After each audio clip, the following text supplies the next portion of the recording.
Who else wants a model or a strategy guaranteed to improve any relationship? I stumbled across this a while ago, and I wish I'd known it a lot sooner. I wish I'd found it when I was about 10 or 15 or 20 or 25, but I didn't find it till I was 58. And it came in the form, excuse me, I love this cup. It says, coffee first, dear, then we'll pretend to listen to each other. I don't know, a lot of people have relationships like that. I would suspect I had relationships like that. But I ran across this little book by Brooke Costello. I love sharing tools and books and summaries of things that I find with you because I think it's so powerful. There's so much information out there. We could not possibly ever get through it and understand it and find it ourselves. So when I find something that I consider a gold nugget or somebody that has really done an incredible job summarizing a tool that we can all use to make our lives better, I love to share it. So I want to show you this model that Brooke has created. And it's backwards, I know, I'm sorry. I will try to put a screenshot of it frontwards in the comments below so that you can see it. And it basically says circumstances can trigger our thoughts, thoughts cause our feelings, feelings cause our actions, actions cause our results, and then our results become evidence that feeds back in an endless loop into our thoughts. Now, how often have you ever been in a situation, and I know we do it every day, where something has happened, somebody's maybe said something, and you, of course, interpret it in your way because that's all we can do. We all filter everything through our past experiences and through our thoughts and feelings, and you get all upset about it, and then you come to find out later that the person meant something entirely differently, or they weren't even talking about her to you, and you just assumed it was you.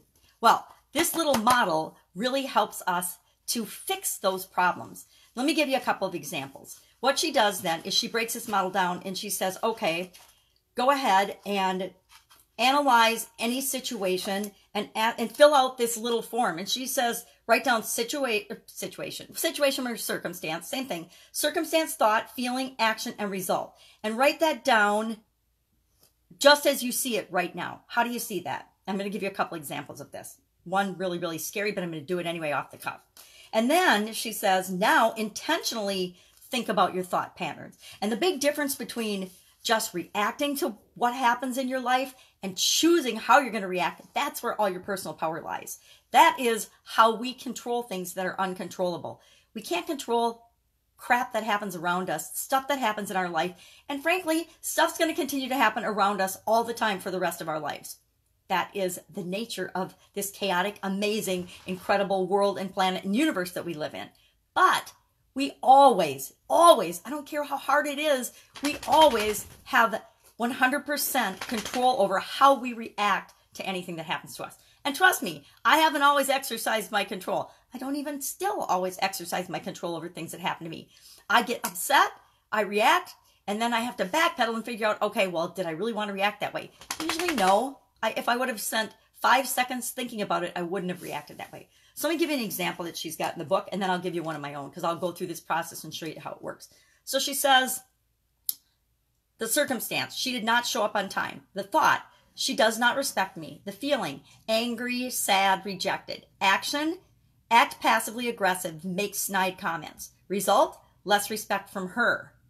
That's not really the result you want, right? So how can you intentionally turn this around? Well, it comes by redoing this little model, but asking yourself, what would I have to think and truly believe in this situation in order to feel happy? If I ask myself, what would I have to think and believe to feel happy about this situation? That's how you turn this all around. And that's how you can turn any relationship around. So how you do that is you say, okay, well, she did not show up on time. Nope. The situation is she was late. She was late for our lunch. She was late for our meeting. She was late for her interview. Whatever, she was late. She must be busy. I don't need to take that personally. Maybe she got in traffic. Maybe she got in a car accident. Maybe something else happened in her life, and it probably did, that caused her to be late, that had absolutely positively nothing to do with you. And so why would you assume it was about you? So then I appreciate that she made it. The new feeling is I'm going to appreciate and be excited that she actually got here at all. And my action is I'm going to act kind and understanding. I'm going to find out what happened, maybe ask her and really be concerned about why she was late. And then no effect personally, no negativity. Isn't that what we want with our relationships? Absolutely, positively. Okay, so now I'm going to do one of these off the cuff, and we'll see if I can do it in a way that doesn't embarrass me. Okay, circumstance. Found out my husband had a girlfriend. Yeah, we were still married. I thought it was because I was a bad wife and a bad person, and that I somehow deserved to have my husband cheating on me and being unfaithful.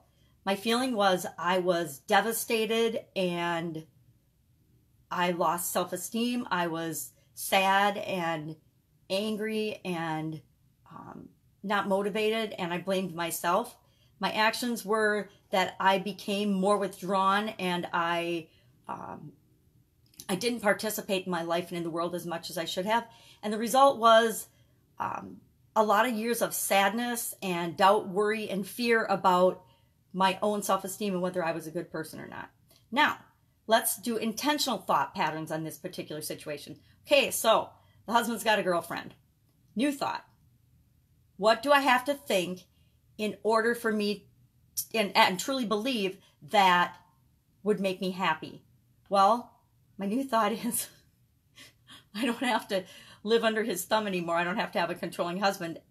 And my feeling is that I feel empowered to be free and just live the life that I want to live and actually be myself for the first time in a long time. So the action I take is, well, of course, I got divorced. And the result is I am leading a much happier, more fulfilled life. And I know that it was never about me. It was all about him. And that was the biggest epiphany that I had in this whole situation. I don't know if that was a good example, but he and I get along really well now because I understand that it wasn't about me, and it wasn't a reflection on me and my life and things that I had done. It was all about his internal choices.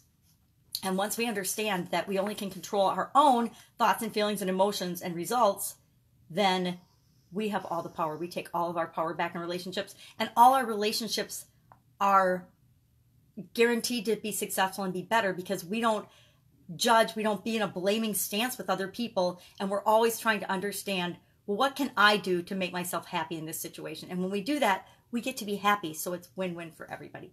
And it's kind of like forgiveness. Forgiveness is for ourselves. We're not letting the other person off the hook. We're letting ourselves off the hook for thinking that it was our fault or our mistake in the first place.